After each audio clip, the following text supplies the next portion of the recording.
Welcome to another edition of Who's Better Baseball, the podcast where we answer a simple question on each show. Who's better at baseball? I'm your host, Ryan Finkelstein, managing editor at justbaseball.com. I have Elijah Evans with us today, and he wrote our series preview on the Rangers Orioles, which is sneaky, like one of the most exciting series that we're about to watch here. It just feels like two teams that are in a similar boat in the sense that they both broke some playoff droughts and they're getting a taste of October baseball for the first time.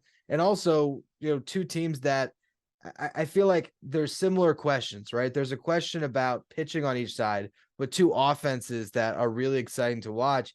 And it feels like this could just be a really awesome series with fan bases that are just craving for this type of playoff action. Yeah, 100%. I think I'm maybe the most excited for the series of any. I mean, I know there's a huge argument for Braves Phillies with the divisional matchup, but these teams are just really hungry. That's what it comes down to. When I look at this, when I was writing this preview and thinking about it, like you've seen all year, both these teams have just kind of taken that next step. And I think a lot of people thought it was even a year too soon for the Rangers, but then they go out and they get DeGrom, and then they get Scherzer at the deadline, who are both not even in the series. And I mean, there's injuries both ways, right? The Orioles missing Felix Bautista and figuring out kind of what does the pen look like without him is a big factor. And then you got the Rangers where you're missing your two bona fide soon to be Hall of Fame aces. And, there's missing pieces on both sides, but both teams are hungry. They have, that balanced roster for the most part, and it's just two lineups that you could see go off any given day. And that's not to say the pitching isn't exciting, because there's some really fun pitching we're going to talk about here today, but it's just two teams that are hungry and haven't been in the playoffs for a long time. I think, the Rangers haven't got a home game yet because they were away in Tampa. So both teams will be their first home games of the playoffs. The fans are going to be crazy. I mean, we've seen all year the Bird Bath in Baltimore, and, that new beautiful stadium in Texas has been doing really well this season, the way they've been playing. And it's just two exciting teams that are just going to be battling it out. And I think it's going to be a great series. I agree. And, let's go through the lineups first. This Rangers team, I mean, they just kind of showed us what they can do. Evan Carter was unbelievable in that series. And you have a combination of him as this youthful exuberance. And Corey Seager is the guy who's been there before and has been clutch before. I think we forget how good Corey Seager was in 2020 in a season that is very forgettable, right? That COVID season. But still in a playoff atmosphere and games that mattered, he was unbelievable. And the reason why he got as much money as he did from the Rangers is because he's a guy that can lead you to the promised land. To have those guys, to have ALDS Garcia, Marcus Semien, I mean, they are loaded top to bottom.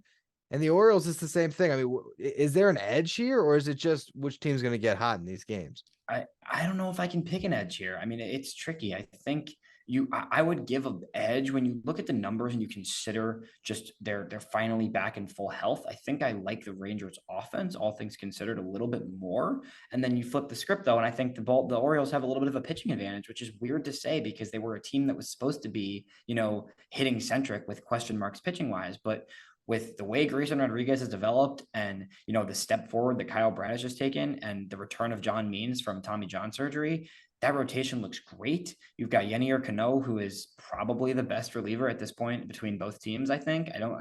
You can make an argument for Chapman or even Jose Leclerc possibly with the Rangers, but even without Batista, you've got a guy in Yenier Cano who's been unbelievable in his rookie season and will probably be closing most games for the Orioles. So I think there's a little bit of an edge for the Rangers on offense and a little bit of an edge for the Orioles on defense, but I think it's pretty much a toss up in my mind. And I think I wrote it in the article, and you can read this. I see this series going to 5. I just do. I mean, I'd be really surprised if it didn't. I think each team has a little bit of an edge in one of, the first 2 games. And then you look past that and it's just, you never know. Once you get into a game, by game 4, right? It's just everybody's going all in. You're doing everything you've got to do. And I think this is going to be at least 4 and most likely a 5-game series, honestly. I think when we look at the pitching matchups, it's interesting to hear you say the Orioles have an edge. Is that more in the bullpen for you? Because I get the way Grayson finished the season obviously inspires a lot of confidence. Kyle Bradish as well, having John Means back.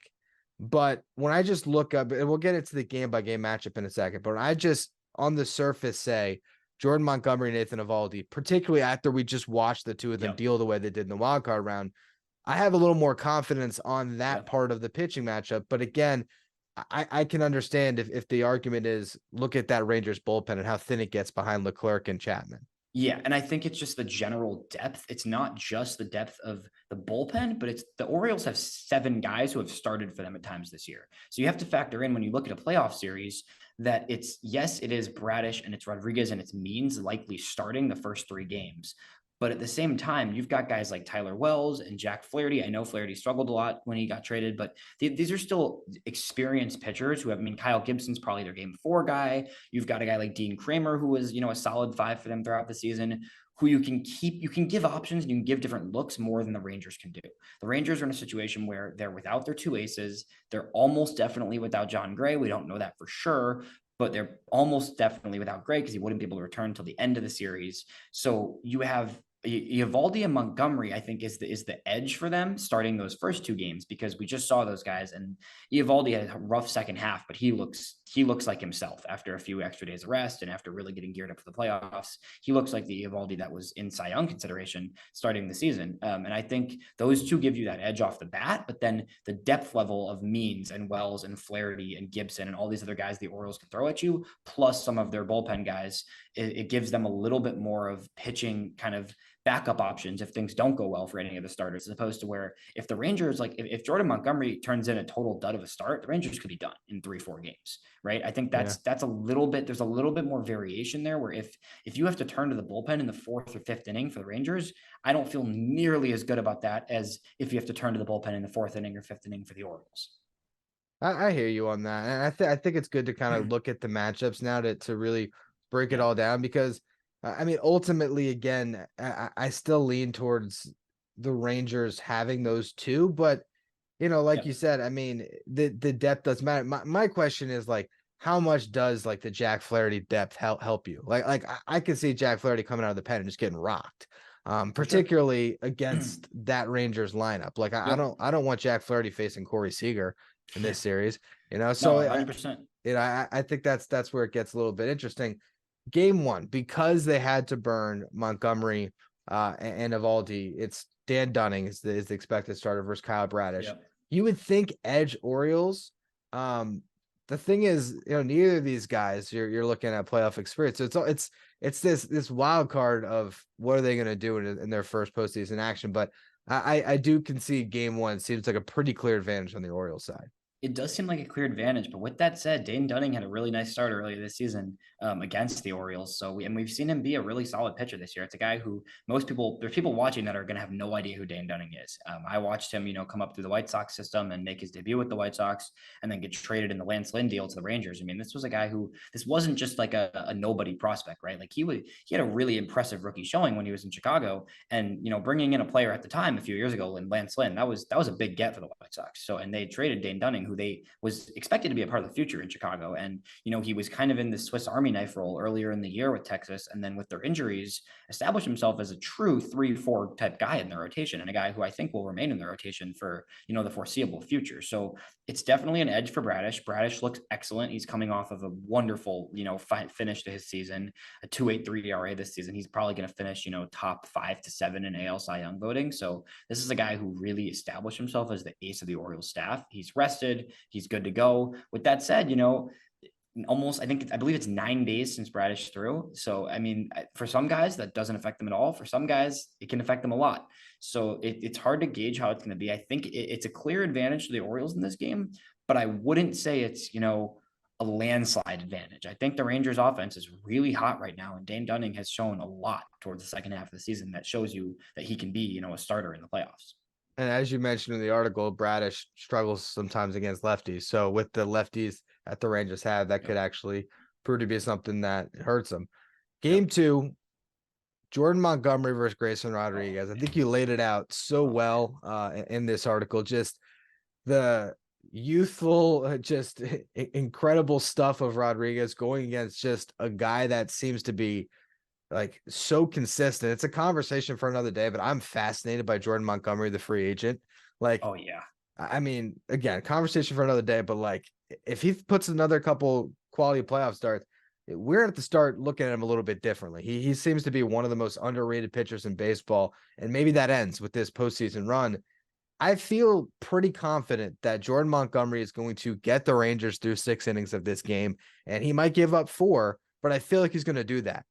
Grayson Yeah. Rodriguez, he could give me 7 innings of 1-run ball, or he could be knocked out in the 3rd inning. Even though he's been great this year, it's just the playoff wild card with a rookie pitcher that has me Yeah. looking more towards the Rangers in game 2. You have no idea, but there's a world where Grayson Rodriguez turns in 7 no-run innings of 2-hit ball. I mean, literally, he's Yeah. that level of talent where if he's firing all cylinders, he could absolutely shut down one of the best offenses in baseball. But he could also have a game where, the Rangers beat up on him earlier this season twice. So this is a guy who I wrote this in the article, and this is a really interesting point to make about this. Looking back at the season, his initial send down to AAA in May was after getting hit for 9 runs against this exact Rangers team. And this Rangers team with pretty much the exact same lineup that they're running out right now. They had injuries middle of the season, but at that point in May, they were running out almost the exact same lineup aside from Evan Carter that they are now. So this is a guy who he's been hit hard by the Rangers, but he's also a totally different pitcher than he was in May. Grayson Rodriguez has taken his game. I mean, he's taken his raw talent and turned it into elite production on the mound. Through his last 7 starts was an ace. I mean, him and Bradish were co-aces down the stretch. It wasn't like Bradish was the 1, Grayson was a clear 2 or 3. Like Grayson was as good as Bradish was down the stretch. So this is a guy who I could see him turning in a great start. But like you said, I mean, Jordan Montgomery he just keeps proving everybody wrong. His stuff isn't electric. His numbers don't pop out at you. His advanced metrics don't show you it's a guy who's elite, but he keeps producing and that start was unbelievable. I don't know if you watched it fully, but I was watching that game in game 1 of the wild card, and I was like, this guy's about to get paid because he is a beast. He goes after hitters. He attacks. I mean, that catch he made, what pitcher in their 30s is laying out for a catch in like the 3rd inning of the first game of the playoffs? I mean, it's just, he's a dog. He's a dog on the mound. And that's really almost the only way to describe it. I think he's a guy who I expect to continue to really show up in these playoffs. And that gives a slight edge to the Rangers, even though I do love Rodriguez and think he could be great. And ultimately in this series, it really comes down to Jamon. It's game 2, game 5. I mean, that's where the Rangers are really hoping that they can have that advantage.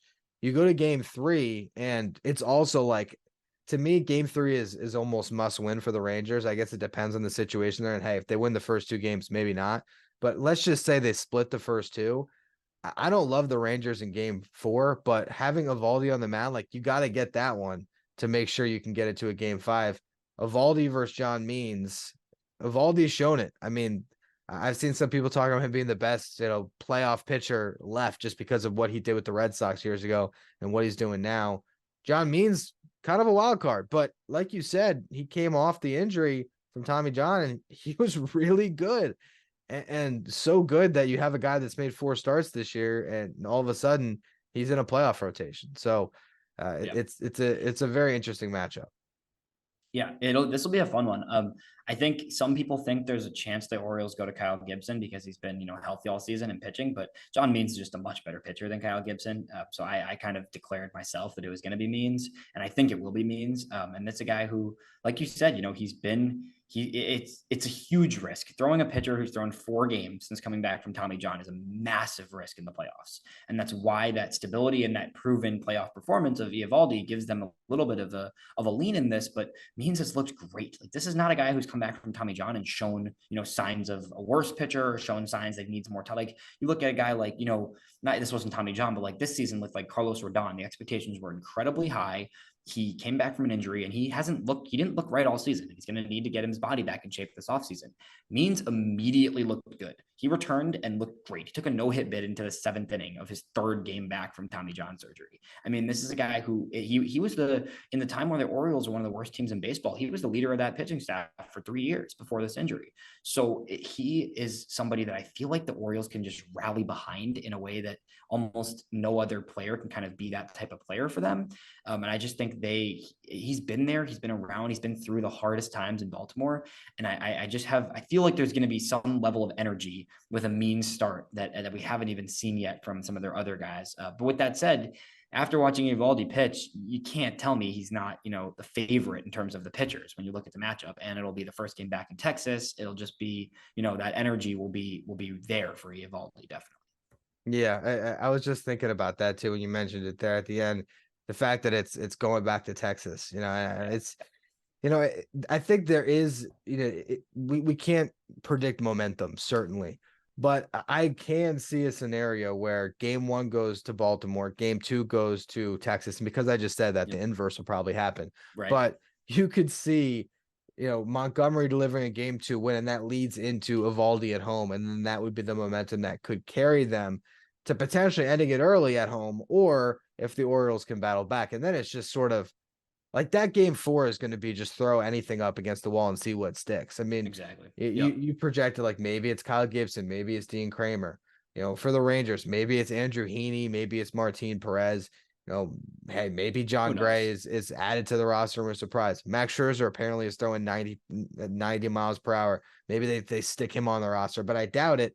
So it's really going to become like a bullpen game at a certain point, and that's where you would think the Orioles would have the advantage. Yeah, yeah, I think that's a slight advantage to the Orioles.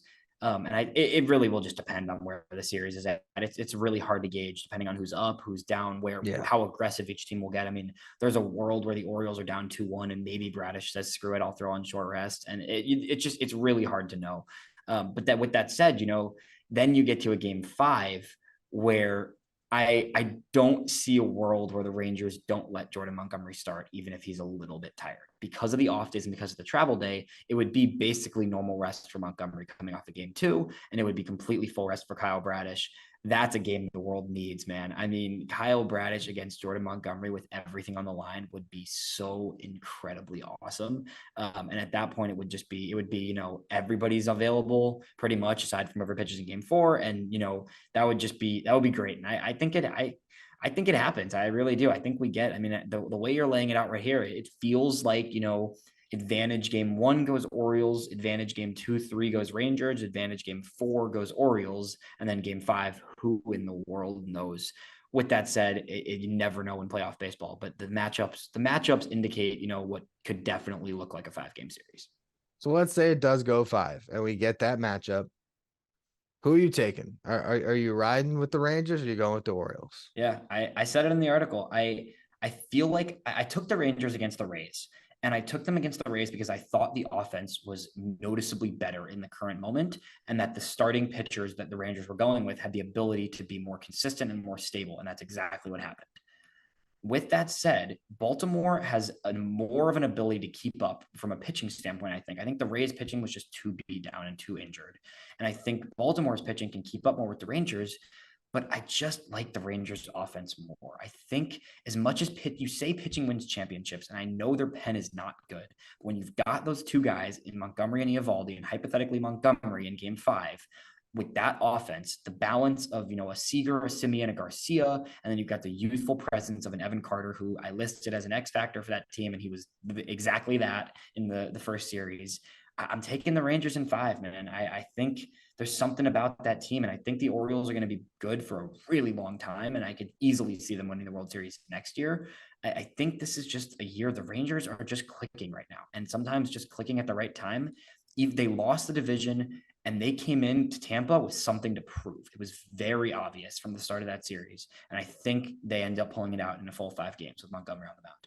And that could set them up too to face off against the Astros, which would be, I think, probably the most exciting potential championship series matchup, just because it's the Battle of Texas and everything else that goes with it. I really can't disagree with you on that one. I've been, if anyone's been following who's better all year, I've been doubting this Orioles pitching staff from the beginning, and they have proved me wrong to a large extent. But I still think it's going to be their Achilles heel. I still think that they're going to be a starter short, and I just like you alluded to there. I like Montgomery. I like Montgomery and Eovaldi. I think those are the 3 games that the Rangers win, and if they do, those guys are really going to have a reputation built up for themselves going into the next couple rounds if they can pull this off. So it's going to be fun to follow. We'll be covering all of it at justbaseball.com. We have full written previews for each series, including this one, which we'll put in the episode description.